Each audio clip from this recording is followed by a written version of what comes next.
శ్రీకృష్ణుడి మీద కోపంతో శిశుపాలుడు క్షమించారని తప్పులు చేస్తాడు. మేనత్త విజ్ఞప్తి మేరకు శ్రీకృష్ణుడు చాలాసార్లు ఓపిక పట్టి వదిలేసిన చివరకు సుదర్శన చక్రానికి బలవుతాడు శిశుపాలుడు.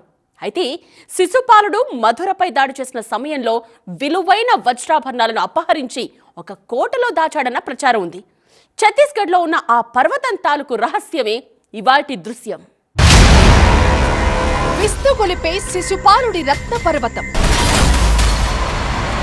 కోటలోకి వెళితే తిరిగి రాలేమని భయం.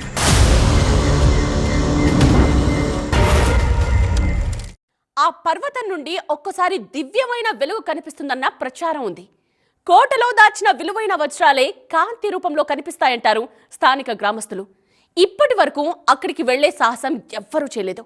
వెళితే మాయమైపోతారన్న భయం వారిని ఇన్నాళ్లు ఆ పర్వతానికి దూరంగా ఉండేలా చేసింది.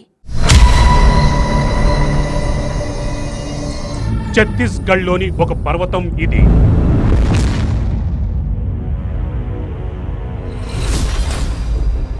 చూడ్డానికి సాధారణంగా ఉంటుంది, కానీ ఈ పర్వతంపై ఉన్న ప్రచారం దీని ప్రత్యేకతను చెబుతోంది. వాదనకు సంబంధించిన కథను విడమర్చుతుంది. इस पर्वत का नाम शिशुपाल पर्वत है। अब इस पर्वत का नाता यहाँ से तकरीबन 1200 किलोमीटर दूर स्थित मथुरा नगरी से बताया जाता है। जी हाँ, श्री कृष्ण की नगरी। కథ ప్రకారం పర్వతంపై శ్రీకృష్ణుడి మేనత్త కొడుకు శిశుపాలుడి కోట ఉంది. కోటలో మధుర నుంచి తీసుకొచ్చిన అమూల్యమైన వస్తువులున్నాయి. వాటిలో శ్రీకృష్ణుడికి చెందినవి కూడా ఉన్నాయి. इसको पकड़िए और ऊपर आइए, इसके सिवाय कोई दूसरा रास्ता नहीं है।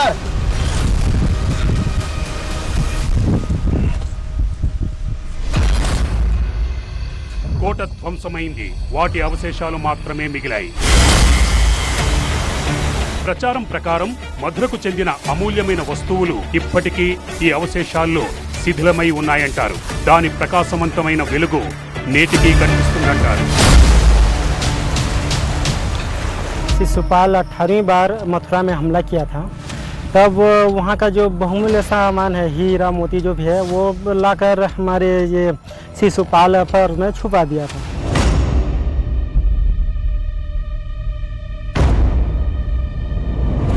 वो क्या है, वहाँ जाने की किसी को अनुमति नहीं, जाने से वो गायब हो जाता है। कभी चमकता है सोने का सामान, कहीं मोटी सामान चमकता है, और वहाँ किसी जाने की हिम्मत नहीं होता। मतलब ప్రకాశించే ఆ వస్తువు శ్రీకృష్ణుడి రత్నం అని కొందరు చెబుతారు. శ్రీకృష్ణుడి ఆభరణాలు ఉన్నాయని మరికొందరంటారు.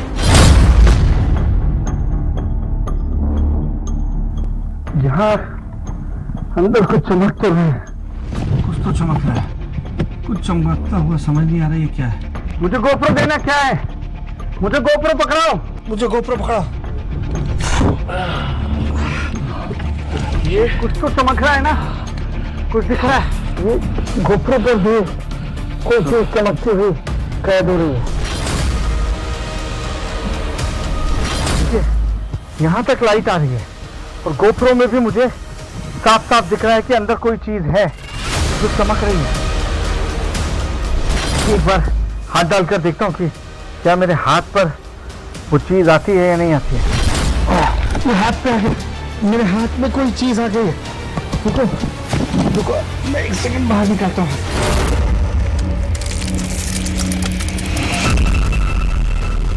శిశుపాలుడి కోటలో మాకు దొరికిందేంటి? ఈ సత్యాన్ని తెలుసుకోవాలంటే కథను మొదటి నుంచి అర్థం చేసుకోవాలి. ఛత్తీస్గఢ్లోని సరైపాలి అనే చిన్న గ్రామం నుంచి ఈ కథ మొదలైంది.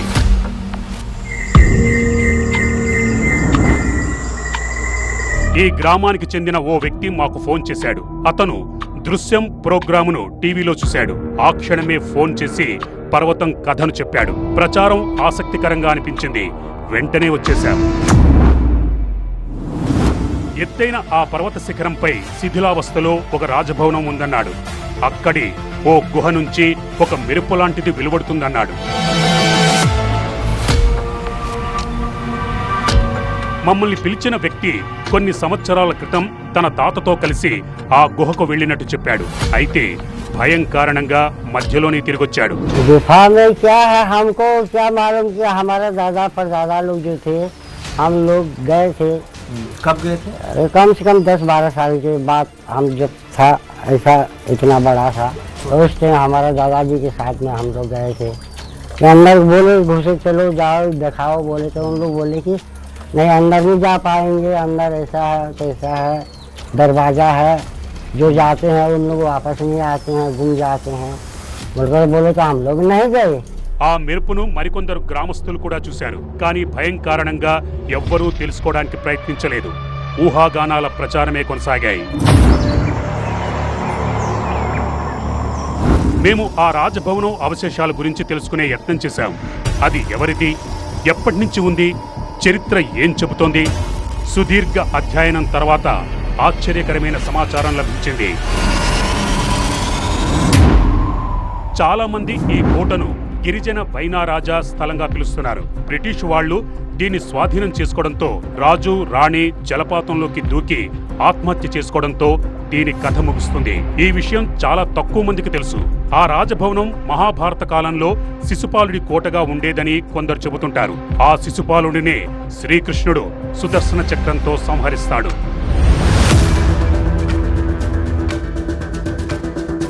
అందుకే దీన్ని శిశుపాలుడి పర్వతంగా పిలుస్తుంటారు.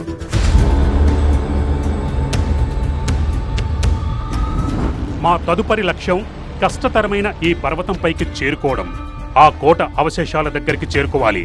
గ్రామస్తుడి హెచ్చరిక మధ్య మా ప్రయాణం మొదలైంది. శిశుపాలుడు శ్రీకృష్ణుడి మేనత్త కుమారుడు. శ్రీకృష్ణుణ్ణి తన శత్రువుగా భావిస్తుంటాడు. కంసుడి మరణం తర్వాత శిశుపాలుడు జరాసంధుడు 17 సార్లు మధురపై దాడి చేస్తారు. 18వ దాడి సమయంలో శ్రీకృష్ణుడు మధురను వదిలి ద్వారకకు వెళ్ళినప్పుడు శిశుపాలుడు జరాసంధుడితో కలిసి మధురను దోచుకుంటాడు. ఆ దోపిడిలో కొన్ని వస్తువులను శిశుపాలుడు తన కోటలో దాచాడని చెబుతారు. అవే నేటికి ప్రకాశిస్తున్నాయంటారు. దట్టమైన అడవిలో దారి చేసుకుంటూ ముందుకు సాగుతున్నాం. అప్పుడే ఓ వ్యక్తి మమ్మల్ని ఆపాడు. తర్వాత తెలిసింది అతను స్థానిక ట్రెక్కర్ అని. అడవిలో చెట్లను కొట్టేయడం సరికాదన్నాడు. అది వారి దృష్టిలో పాపంగా భావిస్తారు. మా ప్రయత్నాన్ని చెప్పినప్పుడు అతను ఆ గుహ వరకు వెళ్ళినట్టు చెప్పాడు. కుటుంబ సభ్యుల ఒత్తిడి కారణంగా లోపలి వరకు వెళ్ళలేదని అన్నాడు. అతను మమ్మల్ని తీసుకెళ్లడానికి ఒప్పుకున్నాడు. గ్రామస్తుడు తోడుగా రావడంతో కొంత ఉపశమనం దొరికింది. ముందు ఒక పర్వతం ఎక్కాలని చెప్పాడు. అక్కడ కోట తాలూకు అవశేషాలు కనిపిస్తాయన్నాడు. తర్వాత జలపాతం గుండా ముందుకెళ్లాలన్నాడు.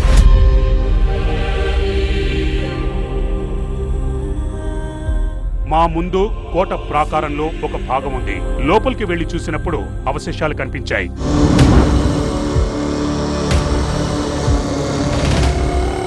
గమ్యస్థానానికి దగ్గరలో ఉన్నాం, కానీ ముందుకు చేరేందుకు ఇబ్బందులున్నాయి.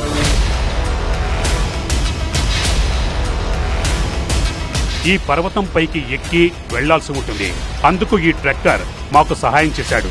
అతను మొదట పైకెళ్లి మాకు ఒక మార్గాన్ని క్రియేట్ చేశాడు. మరో పరీక్ష మిగిలింది. గమ్యస్థానానికి మాకు మధ్య ఈ జలపాతం ఉంది.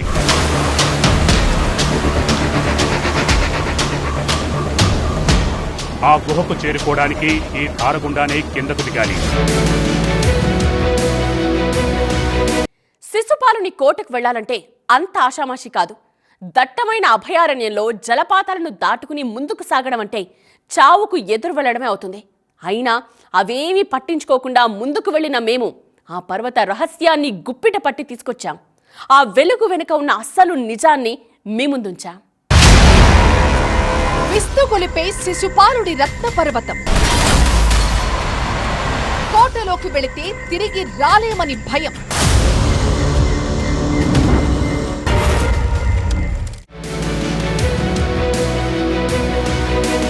కాసేపటికి మేము గుహ కింది భాగానికి చేరుకున్నాం. जिस गुफा की बात कर रहे थे ना हम, वो यही गुफा है। मतलब यहीं पर वो लोग कहते हैं कि वो चीज देखने को मिलती है जो चमकती है। जी, वो जो चमकीला चीज जो अपनी ओर आकर्षित करके खींचती है, वो चीज इसी गुफा के अंदर है। अच्छा, हाँ। तो इसमें हमें अंदर जाना होगा। जी अंदर जाना पड़ेगा आपको।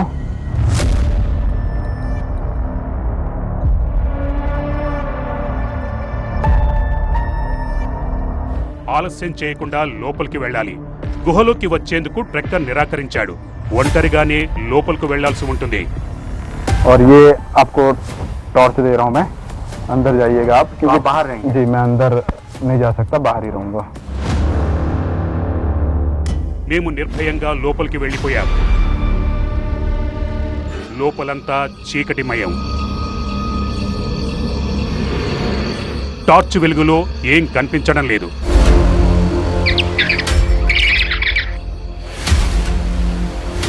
ఏదో తెలియని ఆశతో లోపలికి వెళ్తున్నాం.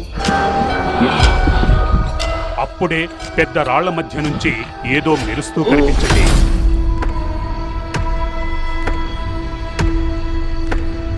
यहाँ अंदर कुछ चमक कर रहा है। नहीं, अगर मैं टॉर्च की लाइट बंद कर दूं, एक सेकेंड, अगर मैं टॉर्च की लाइट बंद कर दूं तब भी ये चमक, ये बहुत तेज है।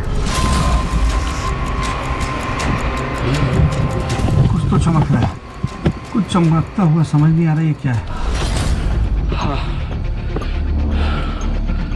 ఆ మెరుపు ఇరుకైన స్థలం నుంచి వస్తోంది. అక్కడికి చేరుకోలేము. मुझे गोप्रो देना, क्या है? मुझे गोप्रो पकड़ाओ, गोप्रो पकड़ाओ, एक सेकेंड, किसी स्टिक में बांध कर दो गोप्रो। रुको ले आए, मुझे गोप्रो पकड़ाओ। మేము కట్టెకు గోప్రో కెమెరాను కట్టి లోపలికి పంపాం. गोप्रो अंदर डालना। गोप्रो देखो, ये कुछ तो चमक रहा है ना, कुछ दिख रहा है। ये गोप्रो पर भी कोई चीज चमकती हुई कैद हो रही है। మెరుస్తున్న వస్తువు దూరంగా ఉంది. కట్టె చిన్నదైపోయింది. అయినా కెమెరా దానికి చేరువలోనే ఉంది. ఏదో రికార్డింగ్ అవుతోంది. గోప్రో కెమెరాను బయటకు తీసి ఫుటేజ్ను చూశాం.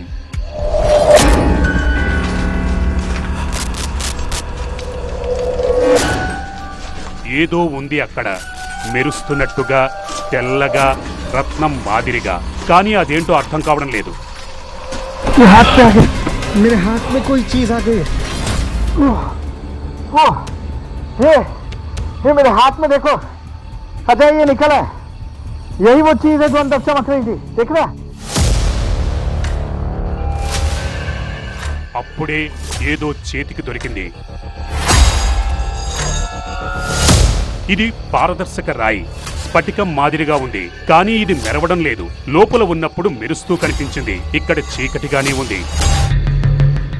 ఈ విరిగిన ముక్కను మేము గోప్రో కెమెరా రికార్డింగ్ లో చూశాం. చూడ్డానికి రత్నంలా కనిపించింది. కానీ బయటకు రాగానే దీని మెరుపు మాయమైంది. మట్టిని నీటితో కడిగాక క్షుణ్ణంగా చూశాం. మిశ్రీ మాదిరిగా అనిపించింది. ఇదెలా సాధ్యం? నవబోతులో ఎలాంటి మెరుపు ఉండదు. ఇప్పుడు ఒకే దారుంది. अब जो मैं कर रहा हूँ शायद ये करना सही नहीं होगा, लेकिन मुझे लग रहा है कि मैं इसे एक बार टेस्ट करके देखूं, क्योंकि ये बिल्कुल वैसी ही गंध है जैसी मिश्री की गंध होती है। मिश्री में जो हम गंध देखते हैं, बिल्कुल वैसी ही गंध यहाँ पर आ रही है। इसलिए मैं सोच रहा हूँ कि इसका एक छोटा सा हिस्सा मैं चख कर देखता हूँ।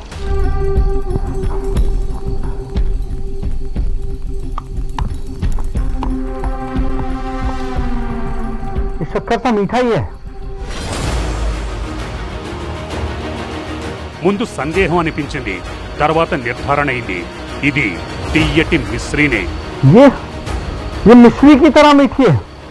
ऐसा लग रहा है जैसे मैंने मिश्री खा ली है, और इसका आकार भी वैसे ही लग रहा है।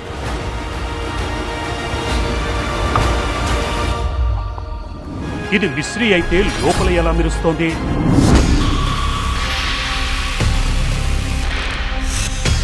మెరిసి ఉంటే బయటకు తీసినప్పుడు ఆ కాంతి ఏమైపోయింది?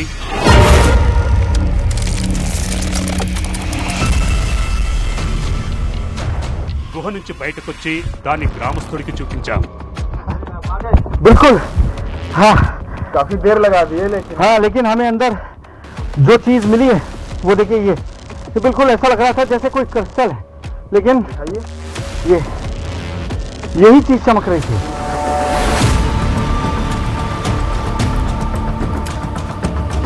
आप खाकर देख सकते हैं।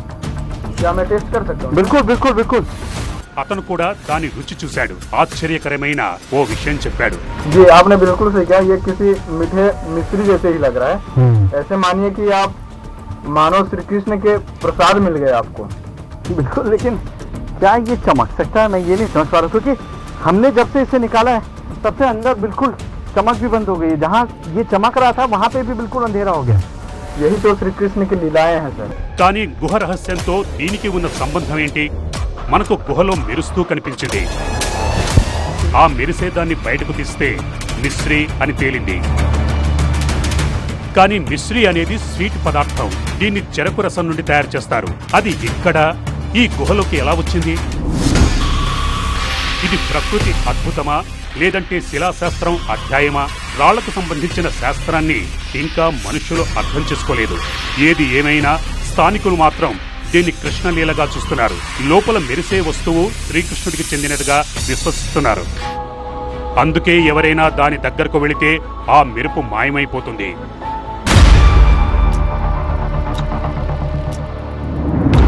అది మిశ్రీ ప్రసాదంగా మారి ప్రజలకు కనిపిస్తుంది.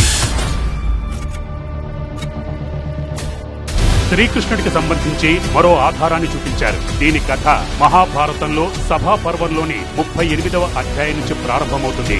అందులో శిశుపాలుడి వధ ప్రస్తావన ఉంది. తతో భగవతి ముక్తం చక్రం తద్వైశ్రమం మహత్ శిశుపాలస్య శిఖి నిపాతాత్ యథా దత్తస్య దేహత్ తదా తేజః సముచ్యస్తో మహాధృతం తద్విశ్వనాథ పురస్యాసిత్ సన్యాసి మహాముని.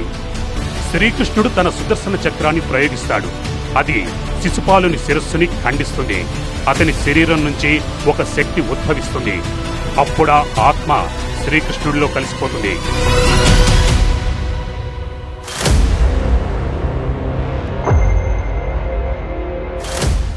తెగిపడిన ఆ శిశుపాలుడి తల ఈ పర్వతంపైనే పడిందని స్థానికులు నమ్ముతారు. దానికి రుజువు కూడా ఉందంటారు. श्री कृष्ण जी उनका गर्दन को काट दिए थे। उसके बाद उनका अभी भी वहाँ पर उनका चिन्ह है, जहाँ पत्थर सिर का चिन्ह है। बहुत बड़ा पत्थर का बना हुआ है पहाड़ पे, जिसमें मुंह नाक आँख कान उसमें विद्यमान है।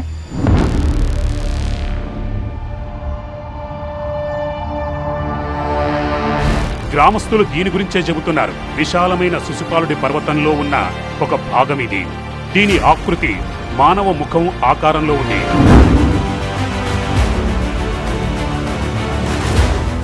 ఈ ఆకృతి నిజంగా అద్భుతంగా ఉంది. దానికంటే ఈ పర్వత రహస్యం నమ్మశక్యంగా లేదు.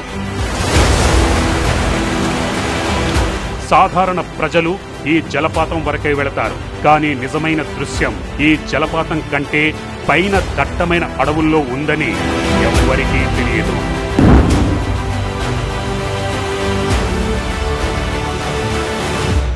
అదృశ్యంగా ఉన్న అద్భుతాలకు దృశ్య రూపం ఇవ్వడమే మా ప్రయత్నం. ప్రచారాల వెనుక వాస్తవాలను వెలుగులోకి తీసుకువస్తాం. ఇది ఈ వారం దృశ్యం. వచ్చే వారం మరో అంశంతో మళ్ళీ కలుద్దాం. నేత్ర.